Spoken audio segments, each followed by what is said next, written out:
Okay, kita tengok sikit isu ni. Tengah hangat kan.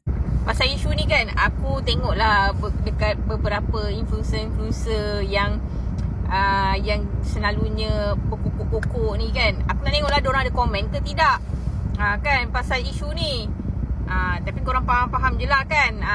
Kalau korang nak tahu siapa yang Rafizi sebut ceplos, kalau korang nak tahu, korang pergilah tengok dekat orang-orang yang berkokok sangat. Tapi kes ni dia diam je kan. So faham-faham lah tu So isu ni isu yang rakyat pun nak tahulah macam aku selaku rakyat ni pun nak tahu jugalah. Sebab kerajaan pada hari ini, kerajaan yang kita pun tahu memperjuangkan reformasi, kerajaan yang nak basmi rasuah. Tapi kalau dia punya orang kanan dia pun terpalit dengan isu macam ni, so kita harap siasatan telus lah. Kalau di pihak yang betul, tak perlu letak jawatan pun tak apa bagi aku. Fight je lah untuk clearkan nama balik.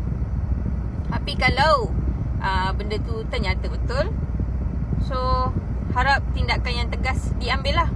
Okay cok, korang yang mencari perlindungan untuk gaji korang, mencari perlindungan untuk korang punya kesihatan, mencari perlindungan juga untuk korang punya harta, boleh PM aku, okay? Hidup jangan menyusahkan, mati jangan membebankan. So untuk yang komen-komen, ini semua game lah, game politik, ini teraniaya ni, ini mesti diperangkap lah untuk mencemarkan imej. Okay, kalau betul macam tu, dan itulah aku kata kena clearkan lah, clearkan nama dan kita pun nak tahu.